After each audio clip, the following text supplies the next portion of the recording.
This is the new Toyota Aygo, and it's a tiny city car, the smallest vehicle that Toyota has ever sold in Europe. In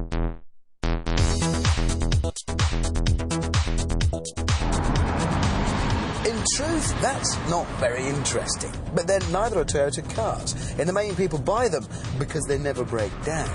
But we think the Aygo is interesting. Firstly, it looks great, kind of young and cute. Secondly, it's cheap. It costs just £7,000. Now, you might think we're just into solid gold Lamborghinis and Ferraris with jet engines, and you'd be right. But we do love cheap cars, especially clever cheap cars. Let me explain. Some cars are designed and then built cheaply. The Aygo was designed to be cheap from the start. It's in its genes.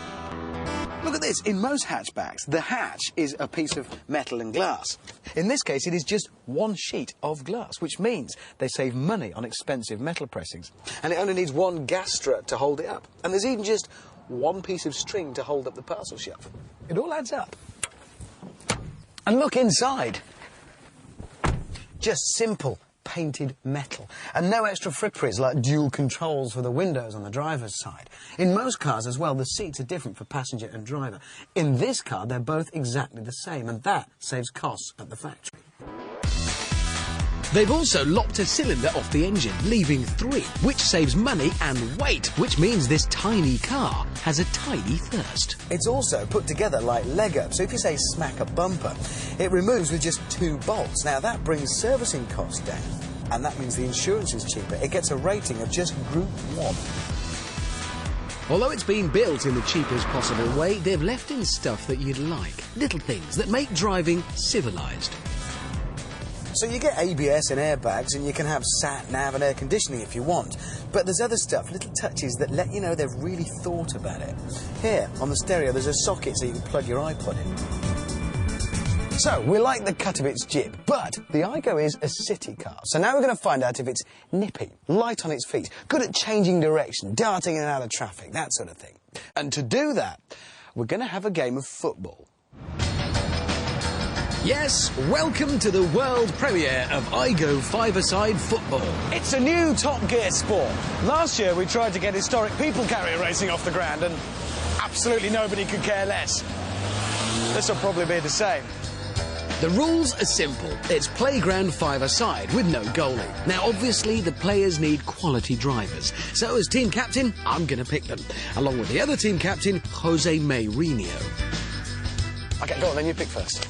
All right, well, I quite like the sound of this Russ Swift bloke. He's been part of a display team, and he's appeared on Silla's Moment of Truth, so he must be good. Mr. Swift, please. Right. Here's your free shirt, mate. I'll have the boy then. I'll have Paul Swift, the other half of that duo. He was actually British Auto Test champion in 2004, so there's your T-shirt. Thank you very much. Matt Neal, 4 times British Touring Car Championship champion. I want a bit of age and experience on my team, and you can't get more of that than with Tim Harvey. Started racing professionally in 1821. Dan Eves, current BTCC Championship champion. Sir, you've won a shirt. Ben Collins, because he's done Formula 1 testing, he's racing ASCAR, NASCAR. There you go. T-shirt. Robert Huff, already the Seat Cupra Championship, 3 times winner. Tom Chilton, youngest ever guy to win a race in the BTCC Championship. What's that got to do with football? Absolutely nothing. James With the players picked, it was time for some complex team tactics. Move around and put the ball between those posts. To win the game, you've got to score more goals than the other team, OK? And then, while the teams limbered up, James and I tossed for the kick-off.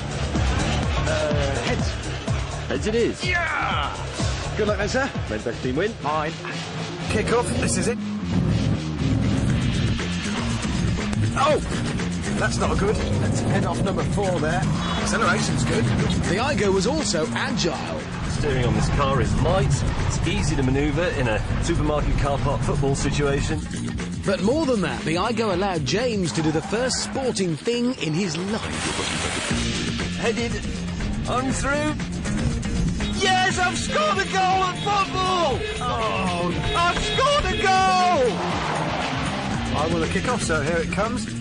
Yes, yes, we're finally getting at a fair end. Oops. Oh, that's a big one. Brakes are pretty good. I'm dribbling. Then the Reds made a break for the blue goal, but Hammond used the Aygos' low weight to make a brilliant interception. Handbrake's good. Next, May in red 1 was going for a second goal when... Oh no, I've caught him in the own man! I screwed that up! Half-time, Bet the clutch is pleased. and the cars changed ends. Here we go, second half. It's our chance for an equaliser. Might kick off. I've dummied him, and we're off to the goal. Oh no, we've lost possession. Oh no, they're steaming straight for it. That was the equaliser for blue. I'll kick off again, and I'm passing it to Russ Swift. Oh, he's punted it straight over their line. Oh, and he's taking it down the wing. They've cleared it, and they're away. By now, we'd found out that the Aygo has all the makings of a great little city car, and that was good, as with just a few minutes to go and the scores at 1-1, the match got dirty.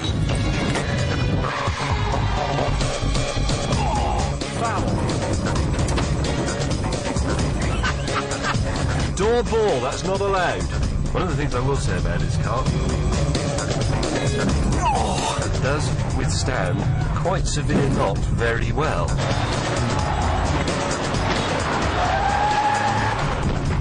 Oh no, my own man's reversed into me.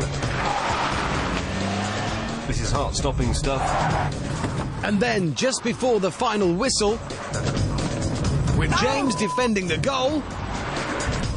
And I've stalled.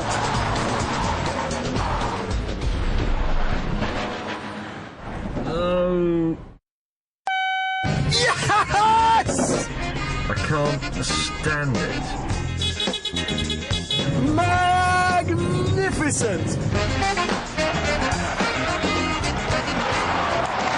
Yes! Yes! Oh yeah!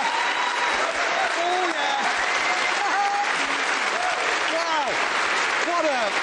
Oh mate, what a great piece of goalkeeping. Oh, and I've stalled at the last minute and it won't... That was brilliant. Well, I'm not over the moon, Richard. No, I am, oddly enough. Can we talk about the car? Yes. I think this, actually, is a great little car. It is. I really do. But it isn't quite as simple as that, because you see, this is a very small Peugeot, and this over here is an equally small Citroën. Now, don't be fooled by the fact that they've all got slightly different faces. They are, in fact, the same car underneath. They're built in the same factory, they're built by the same people, and they've all got the same engine. But it's not as simple as that either, because the Toyota and the Peugeot both cost £7,000.